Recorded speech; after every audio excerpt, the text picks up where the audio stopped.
But my greatest crime was not hunting for my creation alive. It was in denying the guidance, the care, the acceptance that any being deserves. Had I stayed, had I taught him, had I acknowledged my role as his maker, could the tragedy be prevented? I do not know. But I do know this. My character is made a monster of him, and in turn, a monster of me. Okay, all right, just text me. Okay. And at that, thank you, Scott.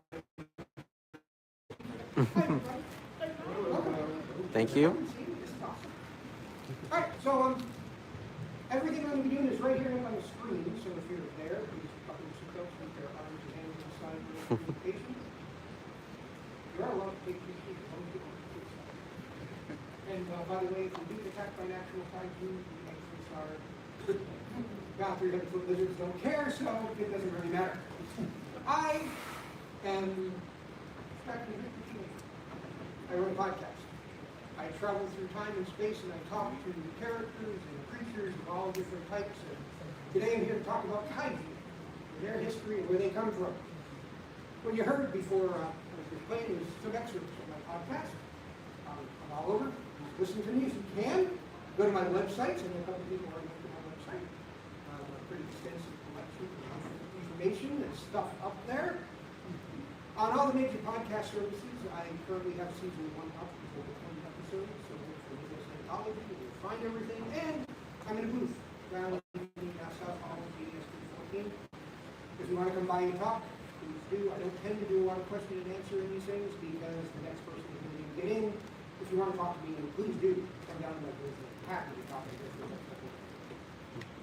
We're at Comic-Con. Comic-Con to me is the mecca of mythology. My entire existence is about exploring mythology and how it changes and morphs, the change in stories and the things that we've seen. It's an amazing life to be able to sit here and look at stories and history and how they've changed, and in our lifetimes, the unbelievable change that stories have made. Behind the scenes, my name is actually Richard Chipperoni. I'm a technologist and artist and creative and privileged to have seen some pretty amazing things in my life. How's that?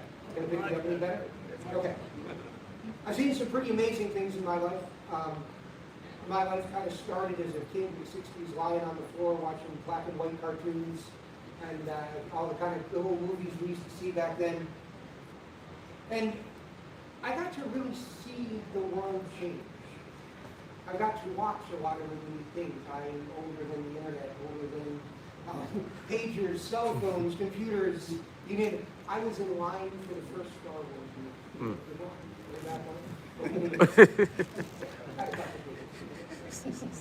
I was there. I was there for those. I owned domain names in the 1990s. Oh, wow. So it gave me kind of a unique perspective on the world. I got to watch a lot of things change. But we're not here to talk about it. We're here to talk about something much bigger. Literally figurative monsters that have taken over myth and mythology. But monsters aren't new. When we talk about Kaiju, monsters have been around for a long time. As long as there have been humans telling stories, we've talked about titans, giants that dwarfed everything. Godzilla rose from the sea, but humanity started monsters as a way to understand things bigger than ourselves. We needed a way to really understand the world around us. But these go back a long way. Gorgon, right? Norse mythology. A monster so big that his tail sat in his own mouth, wrapped around the world, and encircled the entire world, brought around Ragnarok. We have leviathans of the sea, Hebrew mythology. Giant monsters that made their way through the oceans. Really personified the unknown of the depths of the sea. There's a constant theme with all of our monsters. Typhoons, land monsters in Greek mythology. Right? They were around because at the time we couldn't understand these gigantic forces. Forces that weren't, they didn't have intent. They were just chaos. So our monsters came to play. Behemoth, again from Hebrew mythology. Giant land monster. stood as the embodiment of primal strength, the unstoppable force that would hit the immovable object. Yamamoto Oishi, eight-headed monster of Japanese mythology, right? Take sacrifices, terrorized ancient Japan. Again, these were typhoons and storms and things that they couldn't understand, that they had to turn into monsters so that they could put a face onto their fear. So they could dream of one day being able to conquer these monsters. And dragons. Well, I don't have to go on much about dragons, but if you do listen to my podcast, I had a really cool conversation with Hefner that's on there. He'll tell you all about dragons and their history. And the Kraken, Scandinavian mythology. Killing ships and bringing sailors to their death. I used to be a sailor. I fly in the air. I can tell you, Kraken is real. He's out there. Fenrir, the giant wolf, child of Loki, art of Ragnarok. And the Sphinx. When we think about giants and monsters, we don't always think about the Sphinx, but he was. He was a monster of thought. He was the thought that we couldn't conquer, the idea that was bigger than us. Mega monsters are the embodiment of our deeper fears, because they all represent the things that are too big for us to understand. They're larger than us. They're larger than life. We have to have a name for these kind of fears, and we make them monsters. But why is this important? Well, stories are part of humanity. Mythology is what we're all about, the thing that I love. And long before we could record on the internet and talk about our stories, bards traveled the world. They were the keepers of the truth. They were the keepers of our history. They were the keepers of morality. And they would travel from town to town, and they would tell these stories. And the way they told them was in ways people could understand. And people could understand large monsters. So we made all of these great monsters that would do things, but storytelling has changed. Storytelling has changed a lot. If you look at the timeline of history in storytelling, you'll see that the timeline for how things have altered has been compressed. The last 200 years, we've gone from printing press to AI now telling us stories. 60 of those years I've been around for and have watched happen. So stories have gone from something that was pen and paper to something that was books to TV to now computers and mega stories.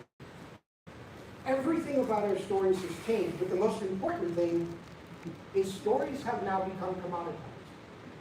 Stories are now based on how many eyeballs they can get, how much money they can bring in. We no longer tell a story because it's going to carry on morality. We don't tell a story because it's going to carry on a culture. We tell a story now to make money. And because of that, everything about how we address monsters and how we address mythology is fundamentally different. We look at the world now packaged and sold and really down to streaming them, which is a shame. Because our bards now have a much more difficult task. It's hard for them to get your eyeballs. It's hard for them to carry on some of our cultural wisdom and what these monsters meant to us when they're being judged by how big of a blockbuster movie they become. And if you can't make enough money off the movie, you don't make it, which is a shame. We now only talk in terms of how many people listen. In the new age, it's really hard for these stories. And that's an important backdrop to understand as we talk about Kaiju and how Kaiju came to be.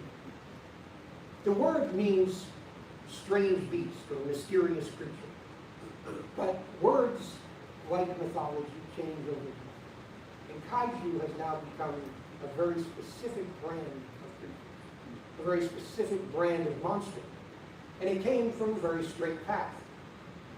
But even in modern movies and modern systems, mega monsters aren't that unique. Jules Verne, with 20,000 Leagues Under the Sea, 1870, talked about giant octopus, right? Lost World, 1925, was really one of the first movies that brought out giant creatures and giant monsters using stop-motion animation. It was a revelation at its time. It brought out a number of monsters. 1933, King Kong. King Kong from ravaging New York City, right? Again, a giant monster. He's The monsters are getting bigger and they're taking over. And then 1953, we get 20,000, the creature from 20,000 Fathoms. Again, a monster that in many ways birthed the Kaiju. But we're going to talk about him in a minute, because he has a very unique place in Kaiju history. But it clearly was one of the forefathers. It was one of the things that brought around the Genesis. And this is where myth turns. Before Kaiju, monsters were nature gone wrong. It was a dinosaur that got released from the ice.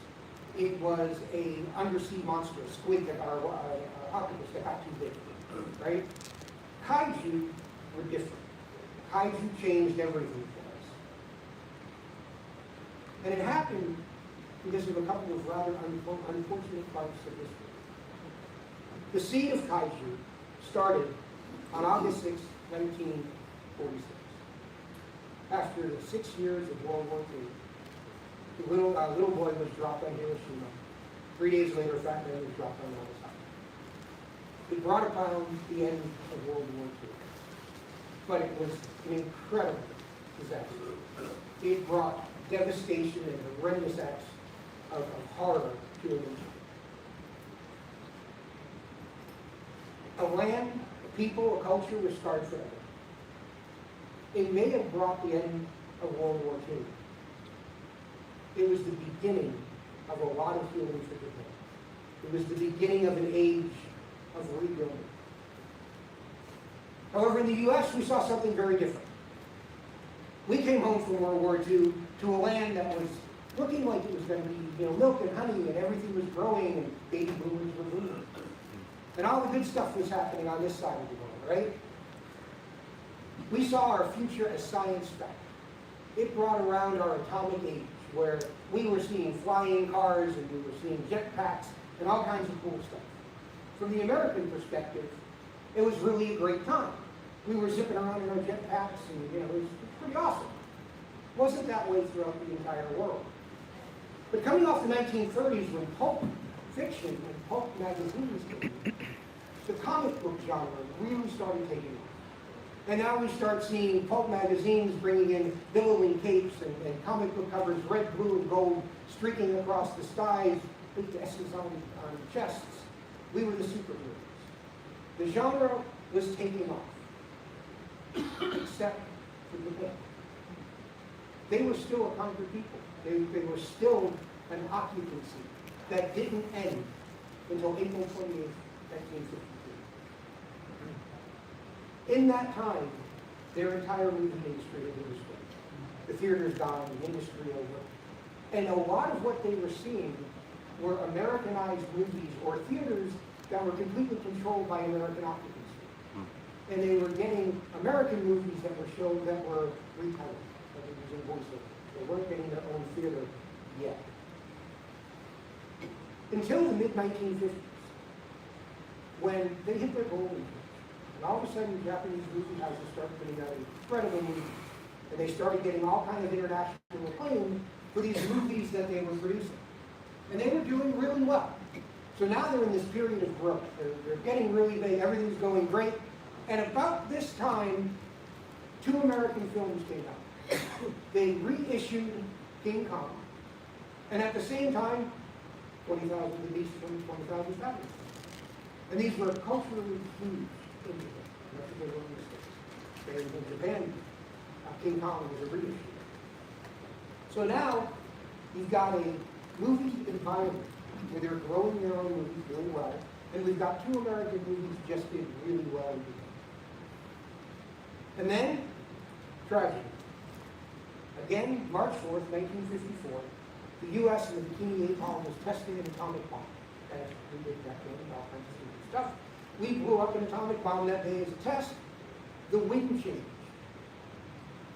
And it dropped atomic ash on Lucky Dragon number 5, a fishing vessel that was in the ocean, and it brought down what was called at the time death ash. And it reopened major wounds. It rekindled all of the fears of everything that happened in the past. And that many years since they were rebuilding, and now getting leaked again. When a director and a producer had an idea, they took the combination of the mega monster movies that were being made and the current fear of nuclear anxiety because of the radiation, and they launched a movie. That movie was Godzilla. Godzilla was the embodiment of those fears. Godzilla in those days wasn't a villain, wasn't a hero. He was a force of nature. He was simply the embodiment of fear, the embodiment of radiation, something that could be understood. Remember that when you're dealing with radiation, it's the room that has the death that has been moved, so you don't see the effects. So it was easier to see Godzilla. He was a walking catastrophe. Like the typhoons and the earthquake, he had no malice. He had no mercy. He had no moral alignment. He was simply a force that was destroyed, that needed to be understood. To the people in his path, he was destruction incarnate, a living reminder of the hubris of humanity's science gone wrong. The first monster that wasn't of nature. He was created by the hubris of science. He wasn't really the main character of the story. The main character of the original movie was more about the judgment of his existence. It was the act of the radiation, the things that were going wrong. And it was birthed with Holy John. From that moment, Kaiju came to life. They are unstoppable, mega monsters. Not born of nature, born of man's hubris, born of technology gone wrong, which is the underlying principle of all life. They are not naturally born. They were born from hubris. In Japan, that plays really well. 1 in 9 people in Japan saw the original Godzilla. An absolute cultural phenomenon at the time. 9.6 million tickets sold. A lot of people liked what they had to see. And it launched a couple of movies over the next few years. Once people got an idea that they liked Godzilla, yeah, there was 33 direct Godzilla movies over the next 70 years. And a few spin-offs. Right? And just a couple of other movies came out of the genre. In fact, Oh, wow. 129 ideas. So, I think a couple of other movies followed along with that whole kaiju idea. Right? And I guarantee that if there's any experts in the room, you can find 3 or 4 that I missed. Because I had to pretty much comb the universe to find that list. So, kaiju. And what defines the kaiju? And let me drop back and talk about the beast and kind of got it going. It is frequently referred to as a kaiju. It is definitely the precursor of all kaiju. But the beast of 20,000 fathoms was a dinosaur who was released from the ice and was then killed. Which, those 3 factors right there make him not kaiju. He was a dinosaur, so he was natural. He was released from the ice, which meant he had been pre-existing, and the fact that they could kill him, you can't kill kaiju. So he's not a kaiju. But he is the father of kaiju. That way. He's the man. The monster of all, the atomic era, the father of them all, Godzilla. Right? But Godzilla had a lot of problems. There's a lot of them that came after him. Right? I hit up some of my kids in the audience who are going to help me because I get confused with all these words. Okay, you ready? Who's this one? Agris, exactly. Right? Debuted in Godzilla Rise Again, 1955. 4-legged monster. He was at the distinction of being the first monster to fight Godzilla, and he ultimately became one of his most steadfast allies, right? Mothra. Mothra. And we're going to talk about Mothra in a minute. Debuted, got a whole bunch of stuff going on with that one. This one? King Ghidorah. Right. Came out in 1964. Right? 3-headed monster. Often considered to be the most ultimate arch enemy. of Godzilla, right? Son of Godzilla. What is it? Godzilla's son, exactly. Right? Came out in 1967. I'm only a little older than you. I was not really, long time ago. All right. Fedora. Exactly, 1971, right? Bizarre alien fed on pop and pollution, represented all the environmental concerns. See the pattern of these monsters? Yeah. Geigen. Giant, right? A cyborg alien with a buzzsaw on his chest. One of Godzilla's most brutal opponents was on the listing. And then as a tech, you gotta start loving these guys, right? Who is this? Mecha Godzilla. Debuted in 1974. Godzilla's doppelganger, right? Oh, but Violante. Wow, you have all these down. Okay, 1989. And again, engineered from Godzilla cells, a human, and you know what the last one was? A rose. Yeah, so over there had Godzilla, a human, and a rose. Destroyer. Right. 1995. What comes from the ocean? You guys want to remember how he was born? What brought him into life? The oxygen destroyer. How he was born? Hey, you got your stuff down better. Anyone? Oh. Space Godzilla. Space Yeah. Godzilla, another one. 1994. Awesome. Born of his cells drifting into space after being exposed to a... Black hole. Wow. I have to look at my notes. You got this in your head. All right, Orga, yes. All right, 1999. Attempted to absorb Godzilla. Right? Oh, the Yeah, that was kind of hard to see. Bunch of the Muto. Yeah. Yep. Lots and lots and lots of them. Godzilla may have birthed the genre. But then there are lots of other genres as we saw. Lots of other genres spun off from it. Right? What? Mothra. Right? 11 appearances in Godzilla movies, 4 standalone movies on his own. Except for something at 121. Rodan, yeah. 1956 was when he first appeared. Gamera, 1965. Got a whole list of his own movies, right? 12 of his own. Dynogen. Wow, you're 100%. I know that one. Dynogen. Again, made for another studio as a rival to the Godzilla film. Put out 1966. And then, one of my personal favorites, Ultraman. And you can't really count how many Kaiju he had, because I think every episode. Some ungodly number of Kaiju assigned to that one. Right?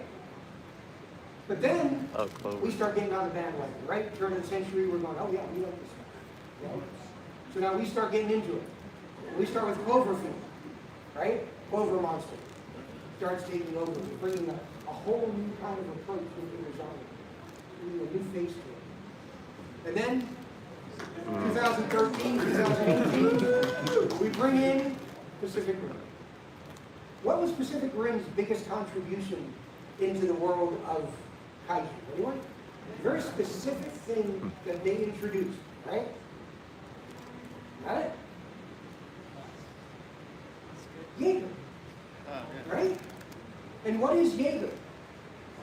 It's the first time we can fight Kaiju. And if you think about it, the idea of a Kaiju was that it was a force we can't fight. But now, in 2013, we decide we can. And we bring out Jaeger. For the first time, humanity's science can fight back against our humans. So the Jaeger meant much more than just cool robots. They were man's humanity and man's technology fighting against man's humans. right? It's a pretty big step from where we're going. Mythology is about reflecting the times that we live in. It's all about looking at the history, looking at who we are. When we stop and we look at these monsters, not just as stories, but as the cultural icons they are, the little footnotes that they were in society, we see some really interesting patterns. 1950s, birth of the monsters, right? This is the genesis. We're just coming off World War II. The world is trying to heal. We're trying to come to an understanding of all the changes that have happened. And our monsters are bigger than we can think. They are catastrophe on food. We come into the 1960s, and the spectacle begins, right? Now we start getting into sequels. We bring out Mothra, Rodan, and the Kaiju pantheon grows exponentially. A reflection of the time that was the 60s. Having lived through it, they were interesting times. The 70s, everything falls into absurdity, right? All the 70s movies were just crazy. We had all kinds of crazy things with Son of Kaiju and weird, because that's what the 70s were about. Why? Because we were coming off Vietnam, we were coming off a lot of war, there was a lot of things happening, there was a cultural revolution and stuff. People were afraid. For those who haven't been around long, the times are bad now, they were bad then too. We needed things to laugh about.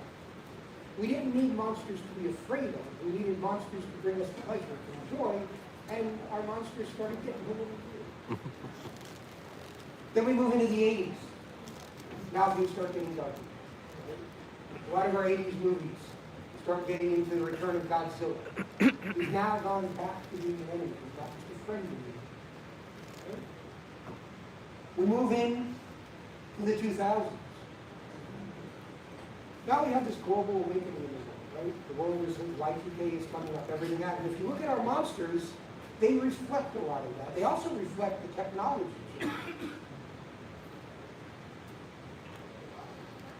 We can now fight back against our deepest fears. What started from the Kaiju being not understanding radiation has turned into Jaegers allowing us to have the power to fight back against our monsters. That's a lot of growth. It's a lot of stories, a lot of mythology, and it only took 129 movies to get there. Kaijus aren't just monsters. They never were. They were born from fear. They were always monsters without malice, without intent in the beginning. Kind of crazy. They are forces of nature. They embodiment, which is no different than how we look at Typhoon and Behemoth and the monsters of mythology. They were never intent. They were never malice. They were forces beyond what we could understand. Godzilla was the embodiment of our nuclear feelings. He allowed us to put a face onto a thing that we couldn't understand. Ghidorah was our pollution. It came in at a time where we were worried about the earth, or we threw it away. And, sorry. And we were worried about what we were doing, and that came out culturally as a kaiju, which is no different than radiation. It was a force we couldn't control. Mechagodzilla, Cold War. We're afraid of tech. We find ways as a culture to use these mega monsters as a reflection of our deepest fears. Monsters allow us to see our fears and to face them. Our bards continue to tell our stories, but we have to listen differently. And I implore everyone in this room to think about how you listen to stories. As we started, stories are intended to be a cultural reference for us. They are how we bring our morality and our ethics and our history to the next generation. When all of our stories become nothing more than who can get the biggest box office numbers, we do ourselves a disservice. And we start losing these monsters, we start losing these stories as they become commodities. My name is Dr. Victor P. Mayfair. I have a pretty cool podcast. I like it. I have some cool stories to tell if you want to follow me. Kind of you today. You can follow me on my website. You can come down to USP14 and talk to me all day. I'm there. And if you like anything I had to say up here, well, you follow because, you know, everything I said don't do anymore. Well, I did it. Stuff. Really a little bit of